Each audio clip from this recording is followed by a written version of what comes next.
रासायनिक क्रिया एवं अभिक्रिया। आज हम इस वीडियो में कक्षा 10वीं के इस पाठ को डिस्कस करेंगे। आप ध्यान से पूरा वीडियो देखें और उसके बाद क्वेश्चंस को सोल्व करना शुरू करें। जहाँ भी प्रॉब्लम आती है क्वेश्चंस को सोल्व करने में आप मेरे से उसको पर्सनली पूछ सकते हैं। वैसे मेरा यह वायदा है कि यदि पूरा वीडियो आप ध्यान से देखेंगे तो कोई भी ऐसा क्वेश्चन नहीं होगा जो आप उसको सोल्व ना कर पाएं। रासायनिक अभिक्रिया या रासायनिक क्रिया। रासायनिक क्रिया क्या होती है? जब दो अभिक्रमक आपस में अभिक्रिया करते हैं और उत्पाद बनाते हैं। उस प्रोसेस को, उस घटनाक्रम को लिखने के लिए हम रासायनिक अभिक्रिया का प्रयोग करते हैं। मान लीजिएगा मैं कहता हूं कि मैग्नीशियम ऑक्सीजन के साथ अभिक्रिया करता है और मैग्नीशियम ऑक्साइड बनाता है। तो बच्चों को सबसे पहले तो ये लिखने में दिक्कत आती है कि ये अभिक्रिया करके बनाएगा क्या।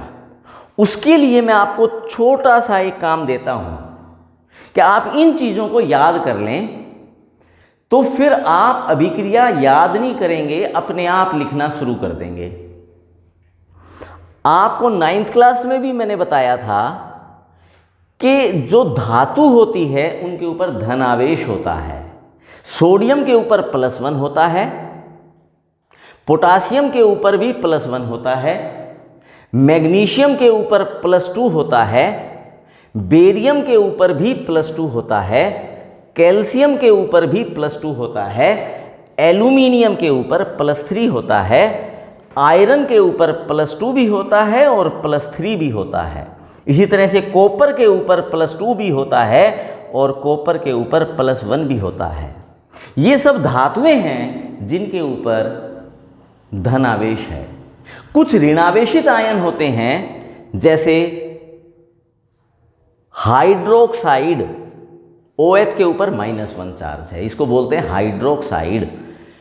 क्लोराइड Cl के ऊपर -1 है, ब्रोमाइड Br के ऊपर -1 है, आयोडाइड I के ऊपर -1 है, नाइट्रेट NO3 के ऊपर -1 है, कार्बोनेट CO3 के ऊपर -2 है, कार्बोनेट। सल्फेट SO4 के ऊपर -2 है, फोस्फेट PO4 के ऊपर -3 है। अब जब भी ये धनावेशित और ऋणावेशित आयन आपस में जुड़ेंगे तो वो एक यौगिक बनाएंगे।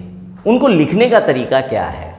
जैसे मैं पोटाशियम का कार्बोनेट लिखना चाहता हूं तो मैं यहां पर लिखता हूं पोटासियम, उसके ऊपर +1 चार्ज है, और कार्बोनेट CO3 -2।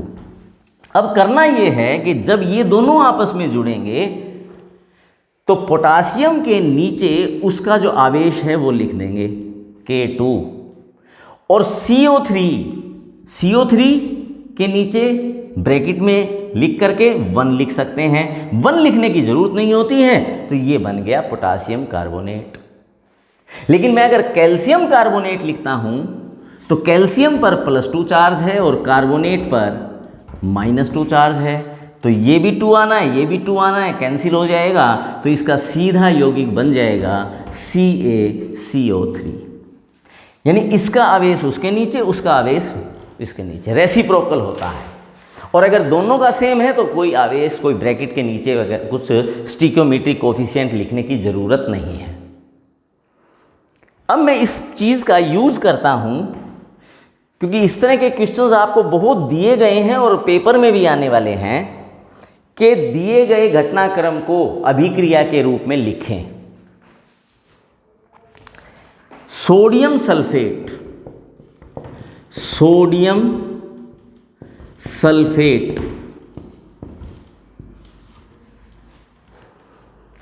का विलयन बेरियम क्लोराइड के विलयन के साथ अभिक्रिया करता है और अभिक्रिया करके सोडियम क्लोराइड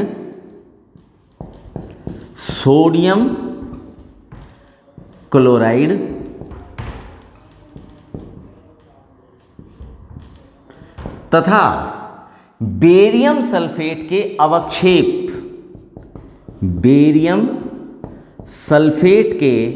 अवक्षेप बनाता है। इस घटनाक्रम को रासायनिक अभिक्रिया के रूप में लिखें। अब करना क्या है, हमें यहाँ दो तो दिए गए हैं अभिकर्मक जो अभिक्रिया करते हैं और दो दिए गए हैं उत्पाद जो बनकर तैयार होंगे। ये दोनों विलयन हैं सोडियम सल्फेट, यानी आपको सोडियम का और सल्फेट का मिलाकर Na और SO4, Na के ऊपर +1 है, SO4 के ऊपर -2 है, तो ये 2 वहाँ चला जाएगा और ये बन जाएगा Na2SO4।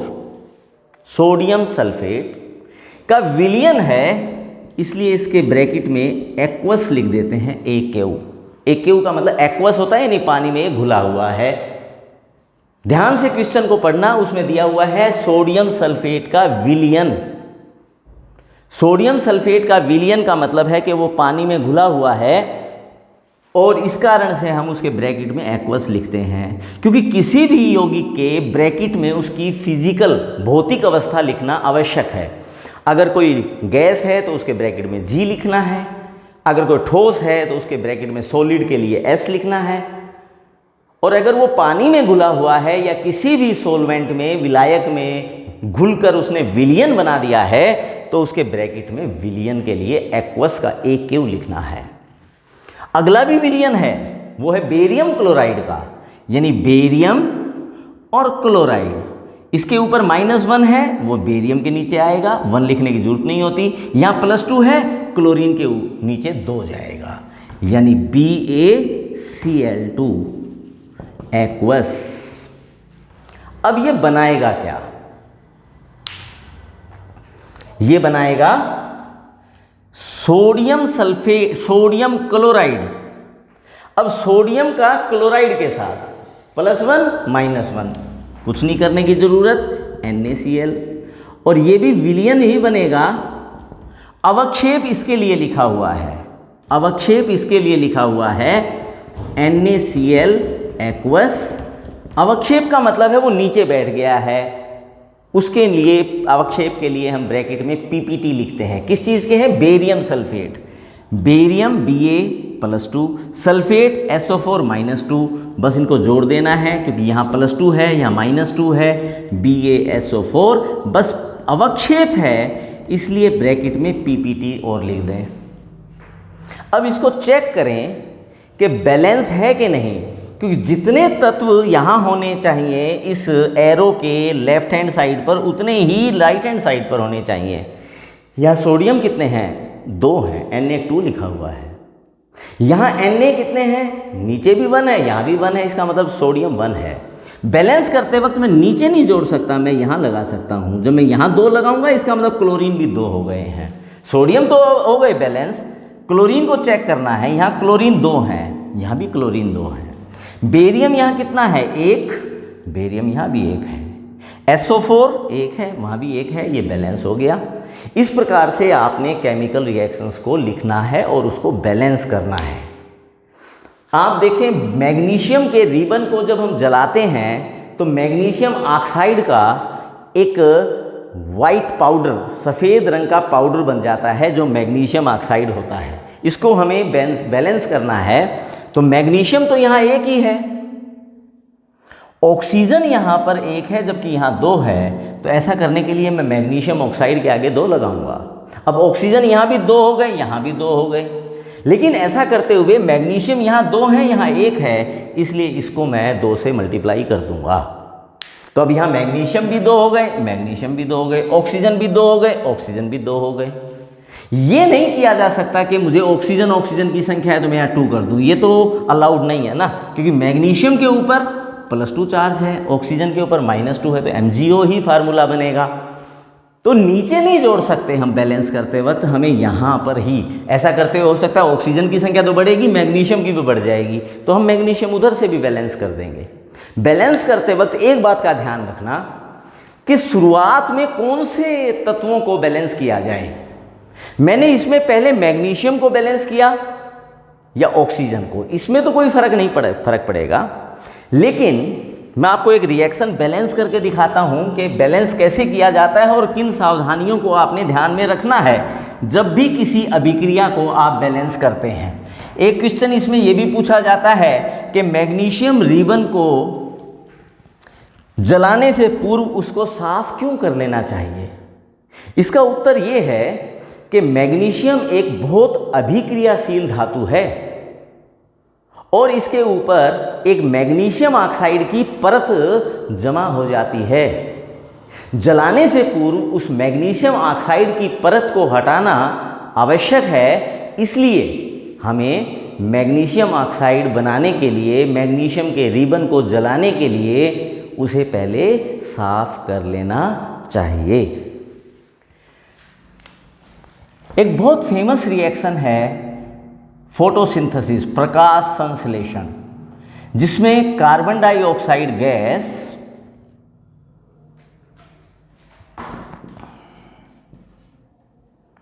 वाटर के साथ क्लोरोफिल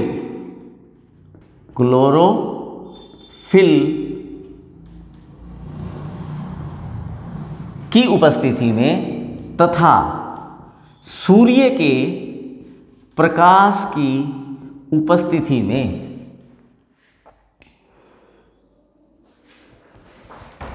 C6H12O6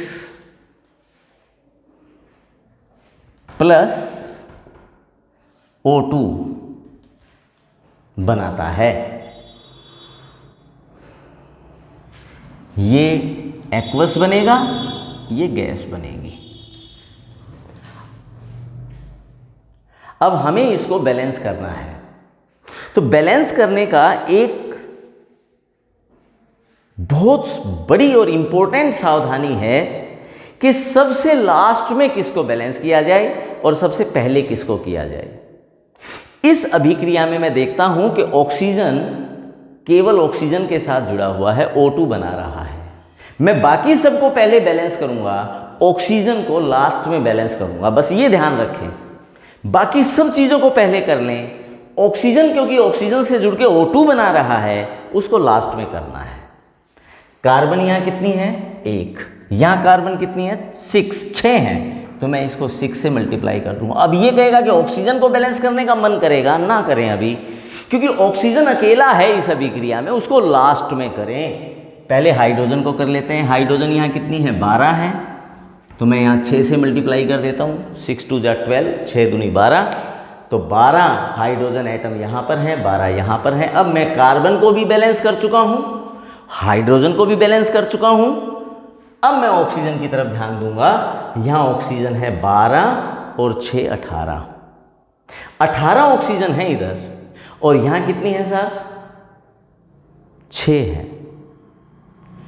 6 ऑक्सीजन यहाँ है, और अगर मैं यहाँ 6 लगा दूं तो 6 2 = 12 ये हो जाएंगी 12 और 6 18। अब देखिए आप, 18 ऑक्सीजन इधर है, 18 ऑक्सीजन इधर हो गई, सब कुछ बैलेंस हो गया। इस प्रकार से और सारी अभिक्रियाएं, बहुत सारी अभिक्रियाएं लिख करके उनको बैलेंस करें, प्रैक्टिस करें और अपनी पढ़ाई जारी रखें। Thank you.